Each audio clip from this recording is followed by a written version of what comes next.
Usa ka pagtuo, usa ka tingog, usa ka katawhan.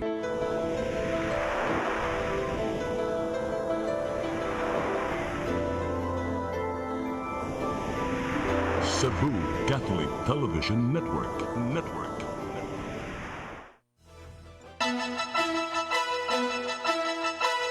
Uluhan sa mga balita sa Sari 47. Cebu PDRRMO nagsugod na sa pagpangandam sa mga lugar nga dagsaon karong Semana Santa. Mga nasunugan sa Sitio Santa Maria, Barangay Pusok, Lapu-Lapu City, makabalik ra sa ilang dapit. Technical Working Group giumol sa syudad sa Sugbo aron mamonitor ang mga napaakan og bitin. Tulan 5 ka milyon ka pesos nga balor sa drugas na sakmit gikan sa drug courier. Sugbo, Kabisayan ug Mindanao, Pilipinas ug katawhan kutos maabot sa tong Sibya sa tibuok kalibutan mayong hapon. Live kita karon sa CCTN Channel 47 ug kini ang tulumanon sa nag-unang kasayuran nga angay natong masayran. Ako si Kunsagan ni Attorney Danica Caballes, ako si Dennis Tabar ug kini ang Sari 47.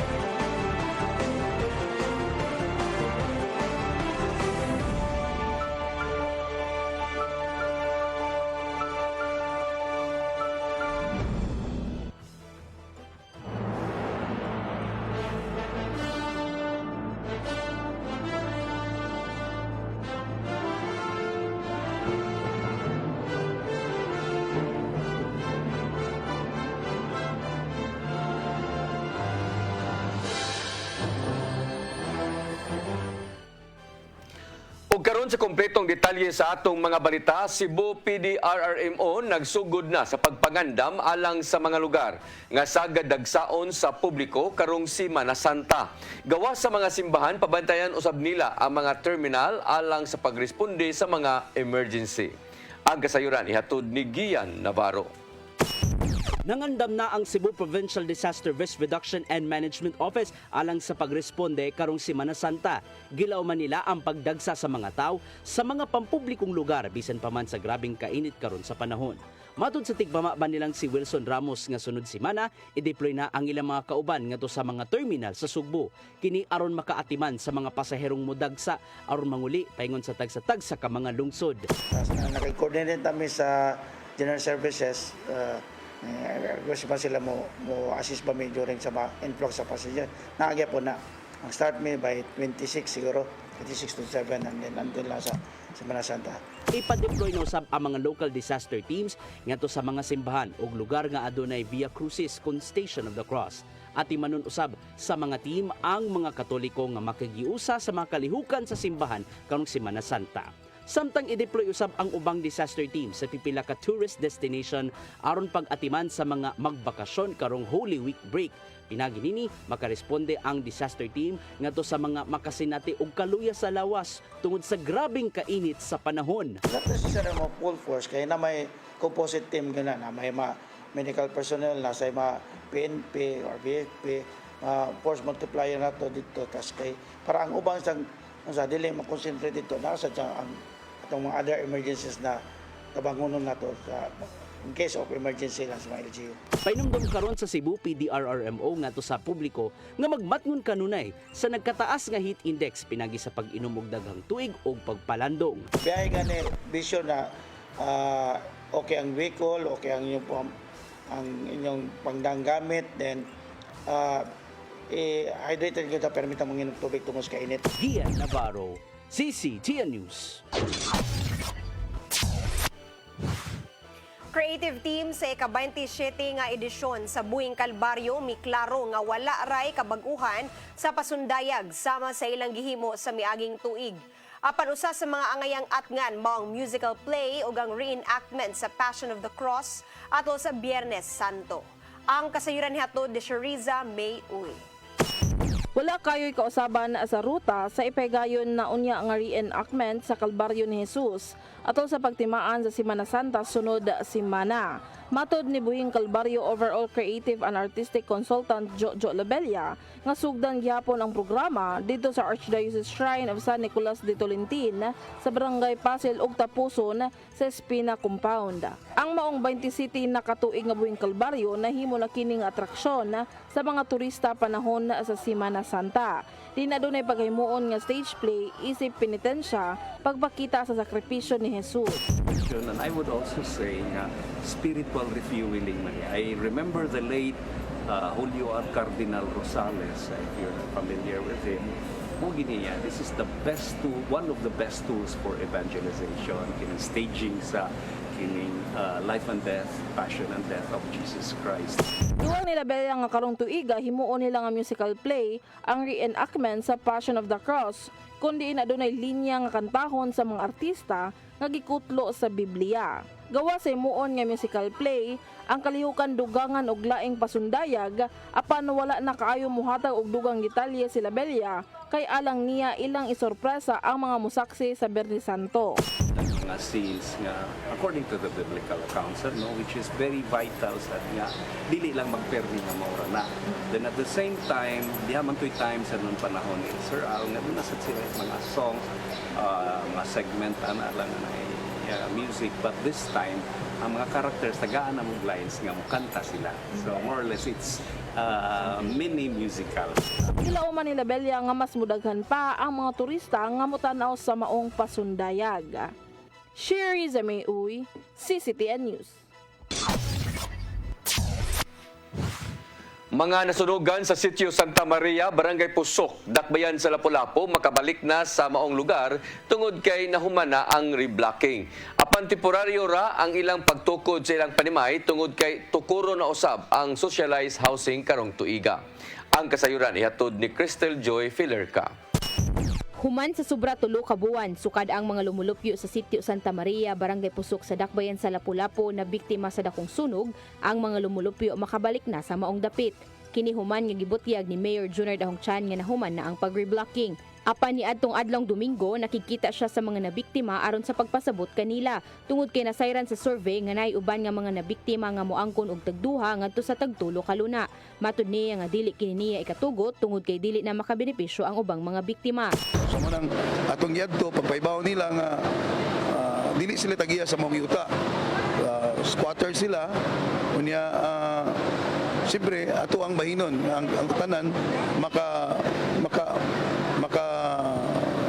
masulod sa maong area. Apan ang tukurong mga panimalay sa mga nabiktima, temporaryo ra kay karong tuiga lauman nga itukod sa maong luna ang 5-story socialized housing ug 5 ka buildings ang tukuron. So we already talked to the owner of that property. Ang plano probably basig himuon nga maghimog 5 buildings para sa ilahang puy-an, no? It's like a human settlement. Iagi na to sa human settlement sa Disod. Huwat usa nga formal nang mahatag sa syudad ang 5,000 square meter gikan sa pribadong tag-iya niini ug kinahanglan pang i-amend ang ordinansa sa syudad aron mapatukod ang maong socialized housing. Siguro it's a matter of we need to amend the ordinance because at this time napamantay nakatangag nga moratorium for not no construction of houses, no, kani mga subdivisions including socialized housing. Sa maong socialized housing, kapin 500 ka pamilya ang mapahimutang ug manag-iya na og kaugalingong Pinoy-anan. Crystal Joy Filerca, CCTN News. Relocation site alang sa mga nasunugan sa Barangay Luok sa Mandawi, giandam na. Tinguha nga mabalhin ang mga nasunugan sunod semana. Ang kasayuran hatod ni Mary Rose Sagarino. Giandam na ang relocation site alang sa mga nasunugan sa Barangay Luok, siyudad sa Mandawi. Gilimpyuhan ang bahin sa City of Riverside, kilid sa University of Cebu, Lapu-Lapu and Mandawi. Gipaningkamutan nga ma-relocate na sunod semana ang mga nasunugan nga kasamtangang gihikling sa gym ug Cesar Cabahog Elementary School. Ang klase sa tunghaan gipostpone aron paghatag og espasyo sa ubang mga nasunugan. Gidili usab sa siyudad ang pagtukod og balik sa fire site ubos sa First Bridge tungod giingong danger zone ang lugar. Giandam si Mayor Jonas na relocation temporary relocation site. So, considering, let's grab that opportunity. Kaysa mabalik ka sa delikado na lugar. And ang ipasaligan man dyan sa tanin ni Mayor Jonas na pangitaan dyan og projects, kay project man sa ni BBM ang mga housing projects, di ba? So puhon-puhon, long term, matagaan dyan is nagdisinting puyanon. And that is all the promise of Mayor Jonas Cortez. Ang mga apektadong renters o sharers ang giawhag sa pagpangita og kapuy-an. Kaganinang buntag, dugang cash assistance ang nadawat sa mga biktima sa sunog. Ang ayuda gikan sa Assistance to Individuals in Crisis Situation Program sa Department of Social Welfare and Development pinaagi sa buhatan ni Senador Amy Marcos. Naay 515 kabok family niya, tanan sila makadawat og 5,000 pesos per family sa katotanan. Wala na'y katong mga totally damaged or partially tanan atong gitagaan. Mapasalamaton si Kapitan Kabahog sa mga nihatag og assistance ngadto sa iyang mga konstituente. Gawa sa buhatan ni Marcos, pipila usab ka mga senador ang nipadangat og tabang. Mary Rose Sagarino, CCTN News. Governor Gwendolyn Garcia nagpasalamat sa Department of Health human nga miabag sa pagbutang og bag-ong dialysis center sa Camotes Island. Kini aron dili na mobiyahe pa dinhi sa syudad ang mga pasyente og makapadayon sa ilang pagpatambal sa kidney. Ang kasayuran ihatod ni Gian Navarro. Giablihan na sa Cebu Provincial Government ang bag-ong dialysis center sa lungsod sa San Francisco Isla sa Camotes. Gibutang na kini sa Ricardo Maningo Memorial Hospital nga gipanag-iyaw sab sa Kapitolyo. Nakigalayon ang provincial government sa Medtronics Medical Supplies and Equipment aron mabutang ang napu ka mga dialysis units sa mong tambalanan. Samtang na-issuean na usab niya ng adlaw og license to operate gikan sa Department of Health ang mong hemodialysis center og magamit na kini sa hingpit. Maong gipasalamatan ni Gobernador Gwendolyn Garcia ang kadagkuan sa DOH-7 sa paghatag og katumanan sa ilang tinguha. Dili mahimo gyud kung dili magkatukma ang tanan panghitabo, ang tanan usab nga adunay matampo ni atong tinguha. So I think Ginoo ra gyud gihapon ang nakapahimo aning tanan. Ning si Manao usab gikatakdang ablihan ng laing dialysis center diya sa isla sa Bantayan. Samtang dugangan pa og susamang kahimanan ang ubang mga tambalanan nga gipanag-iya sa Kapitolyo diya sa kalungsuran. Pinaagi gyapon kini sa pakigalayon sa provincial government ngadto sa gikuhang supplier sa mong mga kahimanan. Up and running na gyud ang atong dialysis center. Labi na kay duna na sa tay nephrologist.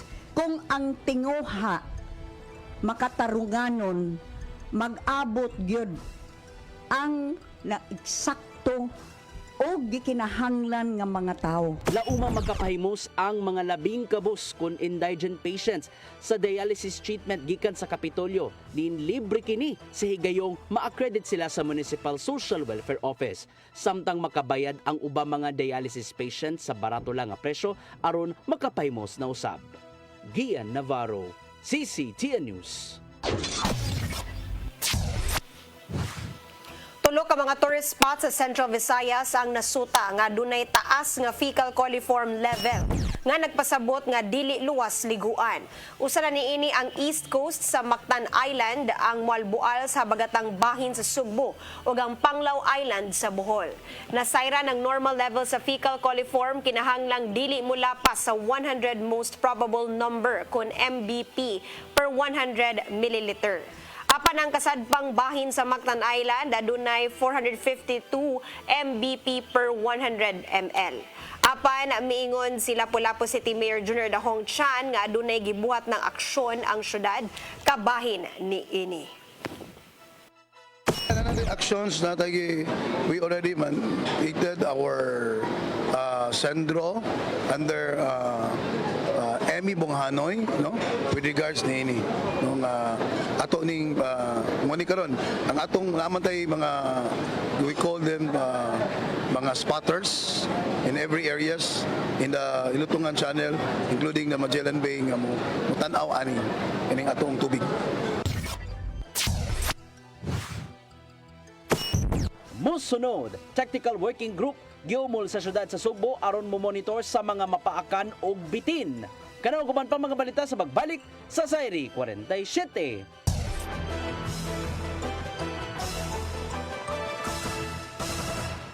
Ako si Mr. Rudy Romares, electrical subcontractor ng maong building. Ani adto nga wala pa ko mogamit og ko'y sakit akong tuhod, iglakaw na ko, akong mga lutaha, no? Labi na gikan ta sa overtime. Di sa ko ganahan mukaon, nindot na ang resulta kay karon moagi ta sa rampa diha, no? Maglakaw ra jud ko. Mga batan-on nga mauwahin akong lakaw kay kusog na ko mulakaw tungod sa paggamit nako sa koy. So ay mo gamit sa koy kay nindot kay resulta. Daghang kay salamat sa koy herbal capsule. Barato na, epektibo pa. Koy Herbal Capsule. Discover the beauty of the Philippines.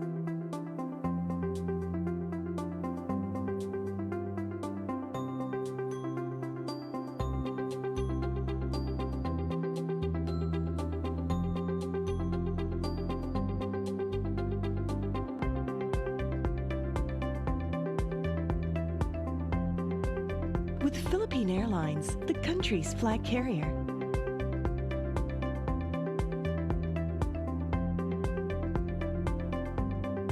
The airline that lets you feel the warmth of the nation.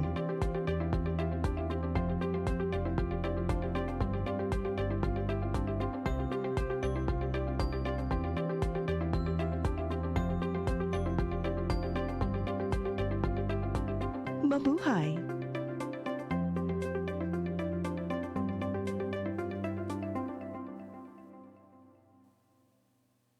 Babae lang ako. Kaya huwag niyong sabihin. Kaya kong pumantay o humigit sa mga lalaki. Matadhana akong maging nasa ibaba. Hindi totoong babae ang mas malakas ang kasarian. Siyensya na mismo ang humusga.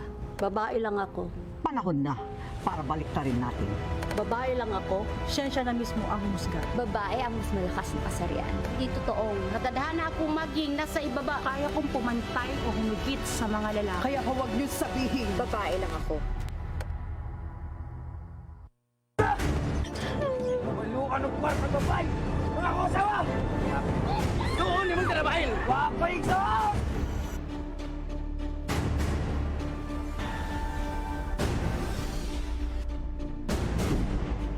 Sir, paano si Victor na tunay? Kung ano yung mapantay na gana? Sa gamay kinabuhi!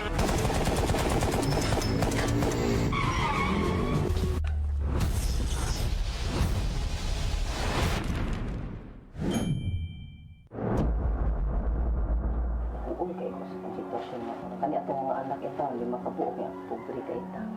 Kung sa awha na to, matuman na to ang ilang tagsa-tagsa ka mga pangandoy. Ito tagad kayo ba sa mahimong tagpare? Kita gitulo. Magid man ang guys, isa may mahimong Monsignor, Bishop ug Santo Papa. Grabe yan, sana! Santo Papa man yun!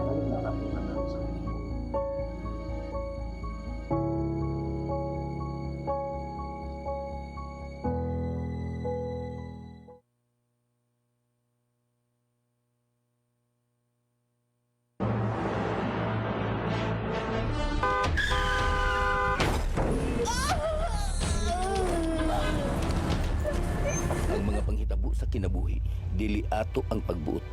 Apan, Pangitaon na to siya, ma, para napad ko. Mama, tapos napad ko Papa. Ano kayo pakingtandi sa uban?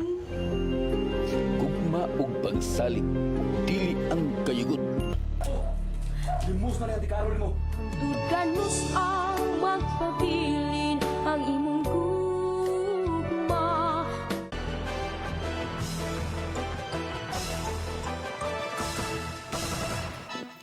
Balik sa ato mga balita, kagamanan sa dakbayan sa Sugbo nag-umol og technical working group nga mao'y gitahasan nga mag-monitor sa mga mapaakan og bitin. Dumalaon kini sa Cebu City Disaster Risk Reduction and Management Office. Ang kasayuran ihatod ni Sherissa Mayoy. Giumol karon sa kagamhanan sa dakbayan sa Sugbo ang technical working group aron maoy mo monitor ni atong mga tawo nga mapakan og bitin na nga banakon kinuman nga masuta nga padayon gyapon nga makit-an ang king cobra o banakon sa bisang asang lugar sa syudad. Ang maong TWG pagadumalahon ubo sa Cebu City Disaster Risk Reduction Management Office kun CCDRRMO nga mausab ang monitor sa mga makit-an nga banakon sa syudad. Matod ni Harold Alcontin, ang Pangulo sa CCDRRMO, nga naglangkob ang TWG, mao ang mga representante gikan sa Vicente Soto Memorial Medical Center, Cebu City Medical Center, Cebu City Fire Station ug uban pa. Pasabot pa ni Alcontin nga gawa sa monitoring mututok sab sila sa prevention sa snake bite. Actually, ang among team sa Purity na natay snake ko ang kanang animal rescue gali no nga team. Pero aningon man jud ang BCP Soto nga toxologist ingon siya nga sir naagditay specialized nga budak ko pa na sir. Ang maong bag-umol sa TWG, human nga nabalaka ang konseho sa presensya sa mga banakon sa syudad. Gani gikatakda nga ipatawag sa konseho sa Marso 27 si Alcontin ug ubang stakeholders alang sa executive session subay sa laka nga buhaton nila sa pipila ka mga barangay sa syudad nga naa sa bukid nga peligro nga mapaakan og bitin. Mangutana raman sila o kung say among aksyon o say among ang kuan nan ikuan sila ba kay sanagi kay naman ko sa mura public speech si Joel Casadera man to si kuan si kanang General Kumbirma siguro to na nagka-exciting nga unsa ko nay amo ang kuan ani kanang analisa ngano kuno dagan kay kanang kuan na nga sightings. Sherry Zamay Uy, CCTN News. Gimanduan ni Gobernador Gwendolyn Garcia ang mga telcos o utility firms nga hawanan ang ilang mga linya sa dalan sa kalungsuran. Kiniaron makapadayon na ang Department of Public Works and Highways sa ilang road widening projects sa mga dagkong karsada. Kinahanglan ni balhin ang ilang mga poste ngadto sa laing dapit ug sugdan kini sa bagatang bahin sa probinsya. Mi-issue sa Memorandum 20-2024 si Garcia. Din kinahanglang ibutang sa usa ka poste ang distribution boxes sa mga linya sa telepono ug fiber internet. Mato de Garcia nga gilikayan nila nga magkatag sa dalan ang daghang mga linya sa kuryente ug telecom aron kalikayan ang mga aksidente sa karsada. Ordinansahon nga magban sa mga dagkong sakyanan nga dunay gibugaton nga 45,000 kilograms pataas nga moagi sa kadalanan sa dakbayan sa Mandawi na pasar na sa konseho. Ang kasayuran ihatod ni Mary Rose Sagarino. Napasar sa first reading sa sesyon sa Konseho sa Mandawi. Ang ordinansahon nagsugyot pag-amend sa traffic code sa dakbayan. Gilatid sa ordinansahon ang adjustment sa oras sa pagdi sa truck adunay gibugaton nga 45,000 kilograms pataas nga musud sa highway ug uban pang kadalanan. In AM up to 8 in the morning. Unya pagkahapon 5 to 7. Kanang mga oras sa din sila pa? Dili sila pagian. Pero makagigihapon sila sa atong truck corridor kiring sa Soriano. Reclamation. Reclamation niya ngadto sa kuan DM Cortez. Kansaga. Gusto sa syudad nga mas mapahapsay ang kadalanan ug mapaluagan ang trapiko. Hinuon walay apil sa maong truck ban ang matag weekend ug holidays. Gawas sa adjustment sa oras, gipatas-an usab ang multa sa mga makalapas gikan 1,000 ka pesos ngadto na sa 2,000 pesos. Ang ordinansahon gipasa na sa Committee on Laws sa dili pa mopaubos sa second ug third reading sa konseho. Mary Rose Sagarino, CCTN News. Mitanyag ang Cebu Provincial Government nga mudumala sa Metro Cebu Expressway Project ubo sa public-private partnership. Gibutyag kini ni Gobernador Gwendolyn Garcia ngadto sa mga opisyal sa Department of Public Works and Highways human nagkita pagbalik. Kini usabang nakita ang kasulbaran nunod sa pagkahulpa sa yuta sa Barangay Kantawan, Dakbayan, Sanaga tungod sa katukuran sa maong proyekto. Ilabi na nga adunay bahin sa gitukod nga expressway ang walay environment compliance certificate gikan sa DENR. Sa habig usab sa DPWH, ilang gipahibaw ngadto ni Transportation Secretary Manuel Bunuan ang taniyag gikan sa Kapitolyo.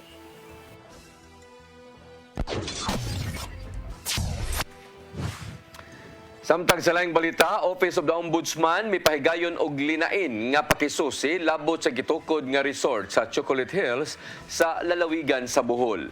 May pasalig hinuon sila nga dali ra ang dagan sa ilang pakisusi.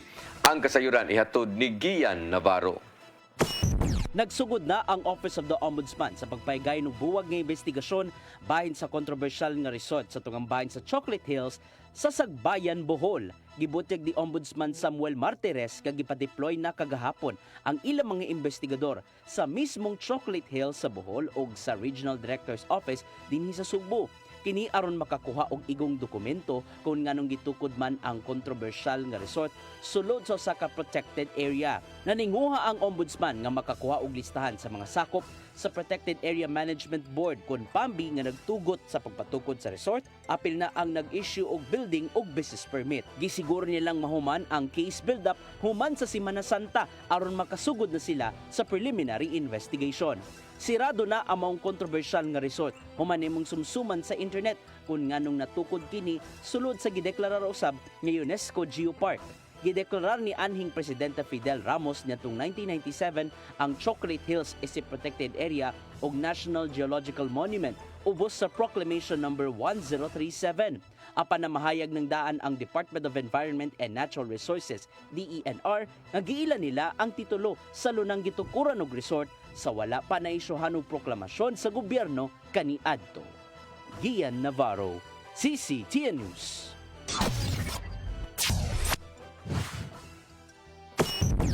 Musunod, dulan 5 ka milyon ka pesos gabaloy sa drugas na sakmit gikan sa drug courier. Kanaw guban pa mga balita sa pagbalik sa Sairi 47.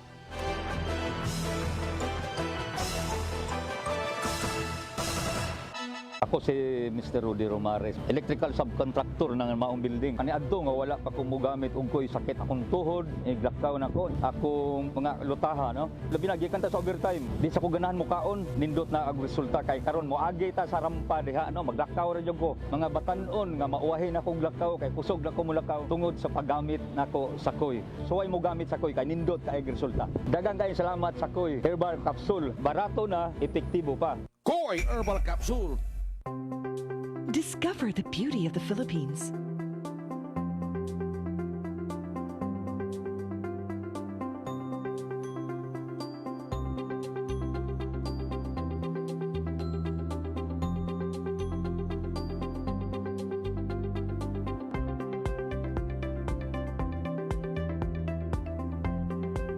With Philippine Airlines, the country's flag carrier.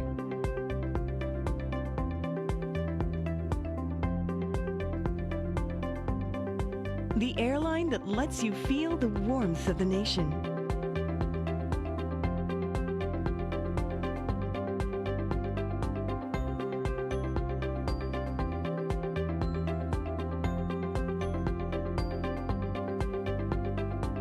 Mabuhay.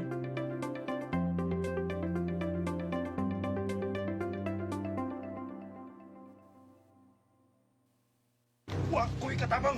Dili ko mo to! Naarani mo kung mo to kagi! Ako ni mong gipangita! Sige!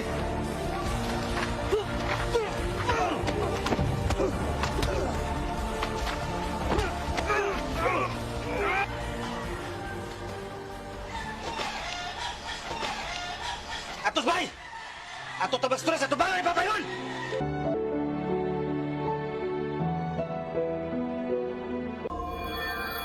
Kung may pagsalit ka, ayaw kahadlok. Kung dili ka gusto magtrabaho sa abroad, ako na lang ka. May pagsalit ka, Musulti na lang yun ko ni mo, ma. pakibisog, ayaw pagpadasan,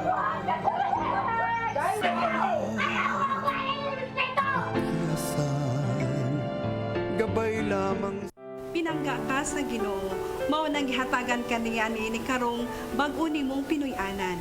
Anin ako po yung Stera. Dili na ako gusto mabalik dito sa karsada. Yes, Alex, kauban minimo sa imong paglakaw padulong sa imong kalampusan ug buhi nga pagtuo.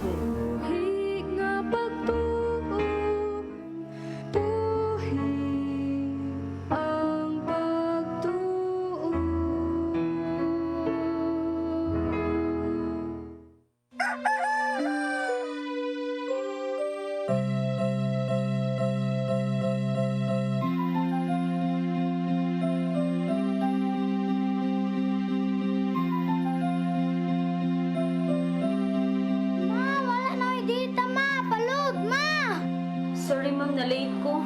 Nangita pa mong gugog para internet sa kong anak, ma'am. Ay, wala na yung problema. Pag sinisibo. Sinisibo, sinisibo,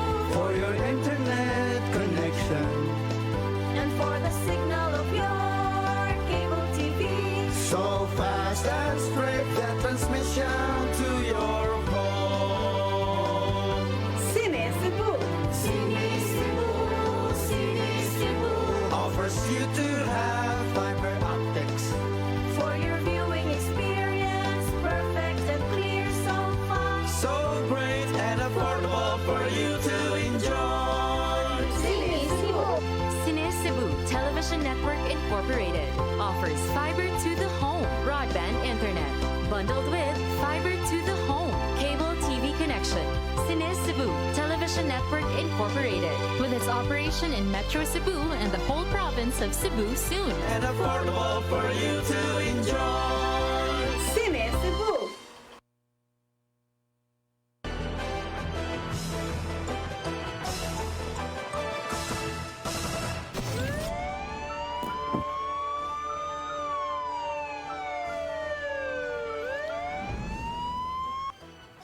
Balik sa ato mga balita, dulan 5 ka milyon ka pesos nga kantidad sa illegal nga drugas nasakmit sa anti-illegal drug operation sa PRO7 sa usa ka drug carrier nga kuntak giingong anaa sud sa bilangguan. Ang kasayuran ihatod ni Arnold Bustamante. Dulaan sa 4 ka milyon ka pesos kabalor sa illegal nga drugas na nasakmit sa mga sakop sa Regional Police Drug Enforcement Unit 7 atol sa gilusad nga bypass operation sa San Valley, Barangay Calambas, Talakben, Sugbo, alas 9:30 gabi.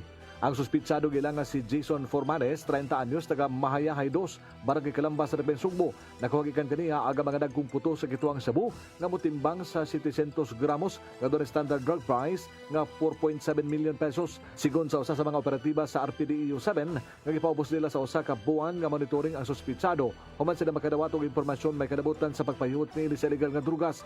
Gingon makabaligya kini sa kakilo nga sabu matag semana dinang ihang area mao ang tibok Dakben, Sugbo ug mga silingang lungsod ug syudad sa Metro Cebu. Ang iyang kontak na amatod pa sa sulod sa Cebu City Jail nga dakong drug personality nga mao'y manawag kaniya may kadabutan sa paghatod sa supply sa illegal nga drugas. Doon na pangalan ng kapulisan sa mga personalidad o gidakdang mulusad sila glaom nga investigasyon.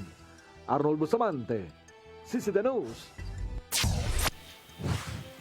Usa ka notado nga manglungkabay ang nadakpan sa mga standby human misud sa usa ka boarding house sa Orhelio Street, Barangay Sambag 1 ning Dakbayan sa Sugbo.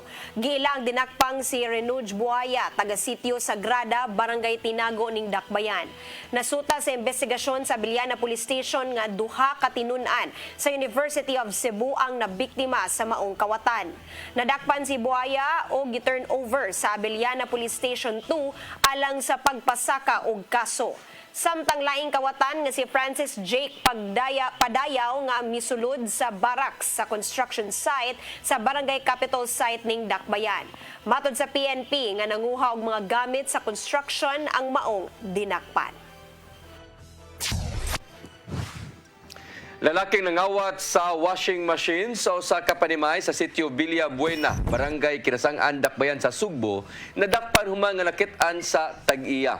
Nabalhog sa Inayawan Police Station si alias Jason nga nagpuyo sa sitio Tabukanal, Barangay Pardo. Nakuha gikan kaniya ang washing machine nga gipanag-iya ni Neil Patrick Sorbito. Ang maong washing machine gipagawas lang sa Tag-iya o pagkahuman gikawat. Gibilin lang sa gawas ang mga labhunon human gihabwa sa dinakpan. Naog daw ang kapinsay sinta ka mga panimalay sa dakong sunog kaganihang udto sa Barangay Kansuhong, Dakbayan sa Talisay. Miresponde ang managlahing grupo sa kabomberohan mga pasado alas 11 sa buntag o gisaka ngadto sa 4th alarm. Nilanat ngadto sa kapino sa kaoras ang pakikumbate sa mga bumbero sa dakong kayo din una kining nitumaw sa panimalay ni Wilson Labuka. Mukabat ngadto sa 1.5 million pesos ang natalang danyos. Wala gipadaplin sa kabomberohan kung usaba sa hinungdan sa dakong sunog mao ang gigamit nga butane canister. Sa laing balita, tulo ka mga highly urbanized cities sa Sugbong nakasud sa top 10 provinces and highly urbanized cities in GDP per capita sa tuig 2022. Kini ang Lapu-Lapu City, Cebu City, Mandawi City, din ang Sumbanan maong ilang economic performances. Ang Dakbayan sa Lapu-Lapu mao number 3 nga naay GDP nga 313,000 pesos. Ang Cebu City mao number 6 nga dunay GDP nga 293,000 pesos.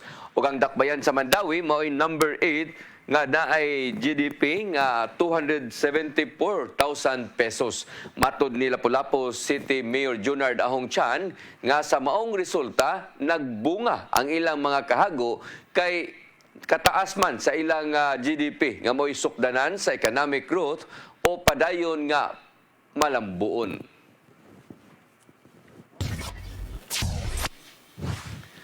Mao kadto ato mga balita sa nagdangkob sa atong mga balita sa Sayri 47. Ako si Dennis Tabar. Ako si Danica Caballes, hangtod ugma sa inyong paboritong tulumanon. Sayri 47.